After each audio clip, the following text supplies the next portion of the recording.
Okay, let's unpack this. Imagine an entire English colony, 117 men, women, and children, just vanished. Gone. And leaving behind almost nothing. No bodies, no real sign of a fight. Just that one single word carved into a wooden post. Croatoan. It's really America's oldest cold case, isn't it? The Roanoke Enigma. Absolutely. And what's wild is how, even centuries later, that single clue, Croatoan, it keeps us guessing. It really does. It speaks volumes about the risks, the sheer unpredictability of those early colonial attempts, history leaving us with a genuine mystery. Totally. And to get why it's so significant, you have to picture the time, right? Late 16th century. England's flexing its muscles, looking across the Atlantic. The New World seems like this land of, well, incredible opportunity. And Roanoke wasn't some late arrival. This was before the Pilgrims landed at Plymouth Rock, even before Jamestown. Exactly. This was the very, very beginning of England trying to plant roots in America. Yeah. And it ends. Well, it ends with everyone gone. If you think about the bigger picture, those first tries at Roanoke, they tell us so much. Oh, definitely. They weren't just sticking a flag in the ground. They were figuring out a whole new world, the land, the people already there. And the mistakes they made, the setbacks, they really show how tough it was. Maybe tougher than they expected. Which brings us to the fact that the Lost Colony, the famous one, wasn't actually the first attempt on Roanoke Island. Right, there was an earlier go. Correct. Back in 1584, you had Amadas and Barlow leading an exploratory trip. And they came back with glowing reports, didn't they? Like, this place is amazing. Pretty much fertile land, friendly locals, or so they reported. It sounded almost easy. Which naturally led to the next step in 1585. But that one was different. More, military. Precisely. Ralph Lane was in charge. Think military outpost establishing a presence. But that initial shiny picture, it didn't last long. Not at all. Supplies ran low pretty quickly. The environment was harsher than those first reports suggested. And the relationships with the local tribes? They deteriorated badly. We're talking the Secatan, the Croatoan, and frankly, a lot of that was down to the colonists' own actions, demands, possibly violence. So, not a great start. A fundamental misunderstanding, maybe. I think so. Of the land, of the people, a hard lesson, No. and that group. They basically hitched a ride home with Sir Francis Drake when he happened to sail by. But Sir Walter Raleigh, the main backer, he wasn't giving up yet. No, Raleigh was persistent. He had this vision, so he changed tactics. How so? Instead of soldiers, the next attempt in 1587 would be about building a real settlement, the city of Raleigh. And the big difference. Families. This time they sent men, women, and children. They were meant to stay, to build homes. Led by John White, who was not just the governor, but an artist too. Yeah, his watercolors are incredible. They're like snapshots from the time, showing us the people, the plants, the animals. Invaluable. And for White, this is personal.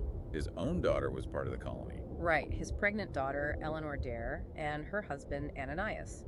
The stakes couldn't have been higher for him personally. Okay, here's a twist I always find kind of mind-blowing. They weren't actually supposed to end up back on Roanoke Island this time, are they? No, absolutely not. The plan, the official destination, was Chesapeake Bay.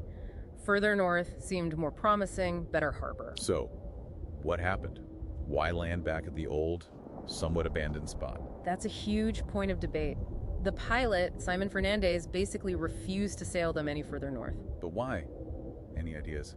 Theories abound. Maybe it was getting late in the season, too risky. Maybe he was more interested in potentially finding Spanish treasure ships further south. Privateering was a big motivator then. Or maybe something else entirely, we just don't know. Exactly. But whatever the reason, that decision, stopping at Roanoke instead of going to Chesapeake, it was fateful. Utterly fateful. Wow. Okay, so they land back at Roanoke. Maybe not ideal. But there's this one moment, this symbol of hope. Yes. August 18th, 1587, Eleanor Dare gives birth. Virginia Dare. The first English child born in the Americas. A tiny baby representing this huge gamble, this hope for a future in this new land. It really puts a human face on it, beyond just exploration and politics. Definitely. But that hope must have felt fragile pretty quickly. They realized they needed more supplies. Urgently. And so they turned to their governor, John White.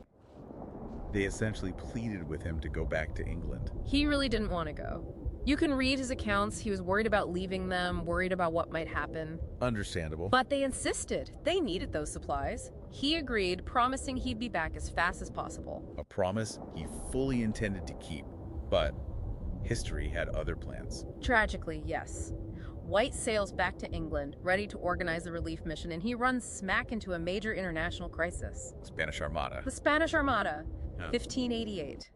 Suddenly, England is facing invasion. Every single seaworthy ship is needed for defense, commandeered by the crown. So White's desperate pleas for ships to rescue his colony, his family. They fall on deaf ears, or rather, ears preoccupied with national survival. It's a stark reminder of how big events could just sideswipe something like the Roanoke venture. Did they try anything? There was one small, sort of disastrous attempt in '88. A couple of small ships were allowed to sail, but they basically got involved in piracy, got damaged, and had to limp back to England. No help reached Roanoke. Unbelievable. So White is stuck. For how long? 3 years, 3 agonizing years stuck in England, knowing his daughter, his granddaughter, Virginia, everyone was waiting, presumably running low on everything. The anxiety must have been unimaginable. Utterly powerless. Completely, just waiting, worrying, trying to find a way back. Finally, in 1590, the Armada threat is over, and he manages to get passage. But not on an official rescue mission. No, he basically hitched a ride with a privateering expedition. These guys were out for profit, hunting Spanish ships. Helping White was secondary. The means to an end for him, I guess. Absolutely. They agreed, somewhat reluctantly, to stop at Roanoke on their way back from the Caribbean. And they arrive when? August 18th, 1590. Poignantly, it was Virginia Dare's 3rd birthday. Oh, wow. You can just feel the tension. What did they find initially? At first, maybe a flicker of hope. White wrote about seeing smoke rising from the island. A good sign, right? Someone's there. Definitely. So they approach. Yes, they sounded trumpets, played English songs, hoping to announce their arrival, expecting people to come running out. Man. Silence, just eerie, quiet, nothing. Chilling. So what did they find when they landed the next morning? The settlement area was deserted. But here's the crucial thing. It wasn't destroyed. It wasn't burned or ransacked. What do you mean? The houses, the cottages, they'd been taken down, carefully dismantled. The heavy stuff maybe buried. The defensive palisade, the wall around the settlement was still standing. Okay, that's specific. Dismantled, not destroyed. That suggests something other than an attack, right? Exactly. It points towards an organized departure, a planned move, perhaps. And crucially, no bodies, no graves they could find, no sign of violence at the settlement. And then they found the clues. The famous carvings. The only messages left. On one of the main palisade posts, carved in clear letters, Croatoan. And on another tree nearby, just CRO. Like maybe they started carving it there and then decided on the main post. Okay, so what did Croatoan mean to White? It meant 2 things, both very significant. It was the name of a nearby island, just south what we call Hatteras Island today. It was also the name of a specific Native American tribe who lived on that island, a tribe known to be generally friendly, led by a man named Manteo, who had actually traveled to England and back with earlier expeditions. So a specific place and specific people. And there was another part to this clue system, wasn't there? A prearranged signal? Yes, this is vital. White and the colonists had agreed before he left. If they had to move, they would carve their destination. Okay, which they did. Croatoan. But they also agreed that if they were forced to leave in distress, under attack, or duress, they would carve a Maltese cross above the name. And was there a cross? No cross was found anywhere near the carvings. So the message seems clear. We left, we went to Croatoan, and we weren't forced out in panic. That's exactly how White interpreted it. It suggested a deliberate, non-emergency relocation to Croatoan Island. He must have felt a surge of hope, thinking they were alive, just somewhere else nearby. So obviously the next step is sail south to Croatoan Island. That was absolutely White's plan. He was desperate to get there. But then, disaster struck again. What now? Weather. A major storm blew up. A foul storm, as they called them. Ships were battered, anchors were lost, navigation became incredibly dangerous. Oh no, after getting so close. Exactly. The storm raged, and the captain and crew of the privateering vessels, remember, they weren't a dedicated rescue mission. Right, they had other priorities. Plunder. Their priority was getting their ships and themselves back to England safely, maybe with some profit. They refused to risk the dangerous trip south to Croatoan in the storm's aftermath. They wouldn't take him. No. Despite White's pleading, they overruled him. The damage, the lost anchors, the season getting late, they turned the ships for home. So White was forced to leave without checking Croatoan, without finding his family. Yes. Forced to return to England, heartbroken, never knowing, he died a few years later, the mystery completely unresolved for him. Just tragic. Absolutely tragic. Okay, so he couldn't follow the clue. What are the main theories now about what happened? Where did they go? Well, the strongest theory, the one White himself seemed to accept, is that they did exactly what the carving suggested. They went to Croatoan Island. And joined the Croatoan people. Assimilated. That's the idea. The Croatoan carving is the prime evidence. Then you have later reports, explorers in the 17th, 18th centuries mentioning Native Americans in that area with lighter skin, gray eyes, sometimes European features. Really?